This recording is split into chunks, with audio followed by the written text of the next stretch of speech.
Hi, we have 5 cards today. I wasn't around yesterday. I didn't really feel very well. And I appreciate people who reached out to me because they just kind of got an energetic hit and wanted to check on me of sorts or send me some energy. And I appreciate that. Thank you. I think that's an important aspect of this world is when we get a hit energetically or someone crosses our mind, it's up to us to like respond to that energy rather than just let it flow downstream. And when we do respond, it can really be impactful on other people. So there's that. The opening card that we have for today is the Sun card. The challenge that we're facing is the King of Cups. The way we're going to get through the challenge is the 9 of Wands, and then our ultimate outcome for the day is a combination of 2 cards. Cosmos, traditionally known as the World, and the Death card. So, kind of heavy hitters today. We have 3 major arcana, so it is bringing up some work that we are doing with our own self on a lot of levels, because they're major arcana and they are showing up that way. And we do have some reference to some things that are going on astrologically, and it will be a very interesting week, couple of weeks actually for us based on what's going on in the sky. I woke up this morning and saw the little sliver of the waning moon with Venus right next to it, and it just, yeah, it's amazing to see how those astrological bodies move and that we get to have them affect us on a lot of levels as well. Now, right now, Venus is in Aquarius with Saturn and Mars is about to come into conjunction with Saturn, which Saturn and Mars are kind of intense energies, you know, like they're considered malefics in the astrology context because they can kind of stir up trouble. And kind of stir things up just in general for us to look at and work with.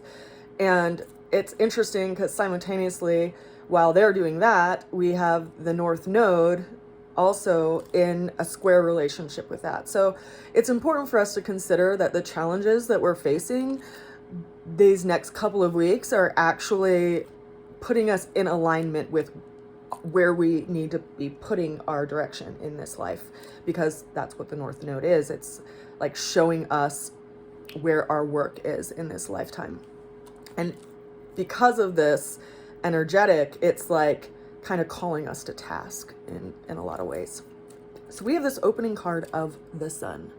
This is actually one of the most beneficial cards of the entire deck, or the most beneficial card of the entire deck, because consider how the Sun affects our environment and our globe just in general. But it affects us in similar ways. And whenever this card pops up, it's bringing in this energetic of realization, like something that we're able to see and acknowledge and also have a sense of compassion with. Because the Sun, when it comes over our planet each and every day, it helps things grow. And so in a lot of ways, we're seeing kind of our own growing curve. We're seeing and witnessing aspects of ourself, and even possibly coming to, you know, forgive ourselves for some things that we've gone through, and seeing our own self in a new light or a situation in a new light. The challenge that we're facing is this King of Cups energy, which is fixed emotions. We have a lot going on underneath the surface, a lot that we're working with that needs to be transformed. And consider that this card is associated with Scorpio. And because the North Node is in Taurus, that means the South Node is 180 degrees on the opposite side, and it is in Scorpio. And so what are we working with, and what are we seeing that we need to let go of and that we need to let transform? What do we need to turn over? What are we looking at underneath our own external environment, right? Something that we're working on inwardly around the area of emotions. The way we're going to get through the challenge is this 9 of Wands energy. Can we look at our lives and see, you know, what hasn't worked, and can we acknowledge that it likely hasn't worked for a reason, right? will say that the definition of insanity is repeating the same behavior and expecting a different result. And that's kind of this energy of this Nine of Wands. It's like, are we done yet? Have we completed it yet? Have we turned it over enough? Are we able to witness what we've gone through and acknowledge it and actually have some space away from it and learn from that experience, rather than just, packing it in underneath the surface? Now, the ultimate outcome that we have for today, we got 2 major arcanas.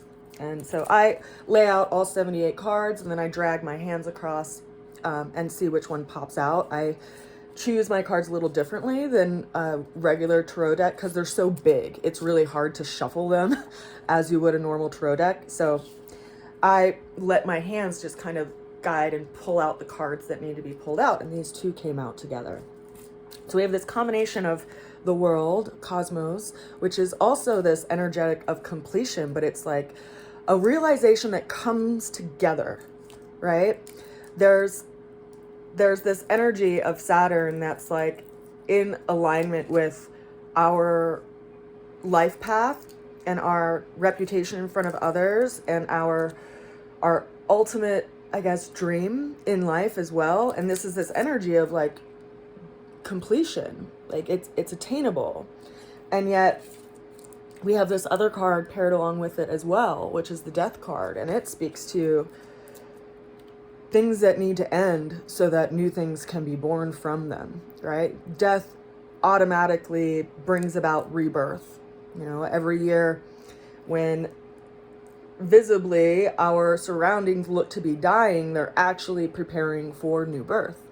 And so this is this energetic of, it's so interesting because these 2 cards both are representative of Scorpio, right? And this is the bigger energy. It's actually like this energy of like total transformation. And it is quite likely that in order for us to actually make steps and move toward that which we now see we need to move toward, we're going to have to let go of some aspect of self or some area of our lives, or release this idea of this thing continuing to be able to grow, right? An egg can only grow to a certain point before it actually has to crack the shell.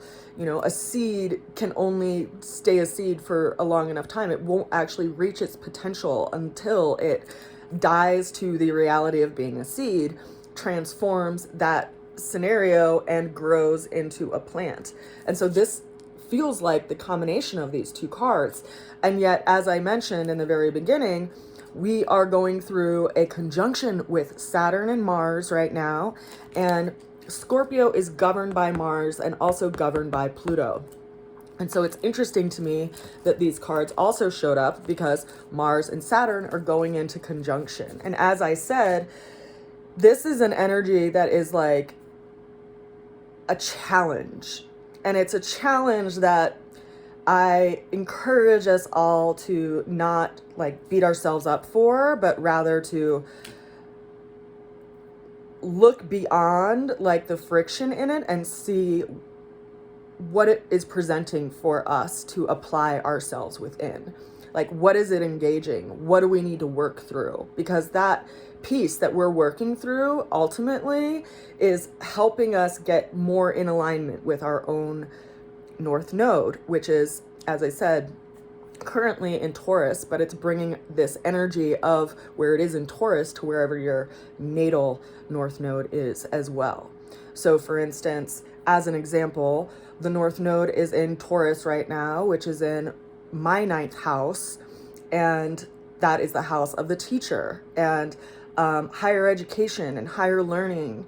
And my natal North Node is in Virgo in my 1st house, which is all around health and providing a way of looking at things differently. Like Virgos are often associated with like psychology and the mind and health. And so there's this trinity happening right now with my North Node in my natal chart and the North Node that is where it is currently. So it's like activating my own North Node.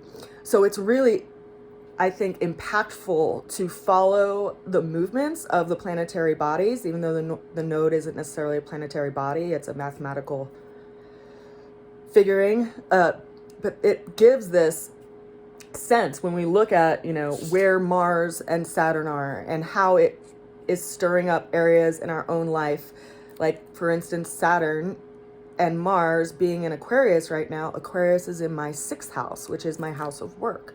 And so there's this energetic right now that's really pushing me to develop these areas of my life just based on what's going on astrologically. And wherever these signs are sitting in your natal chart is going to be reflective of things that you also are working with.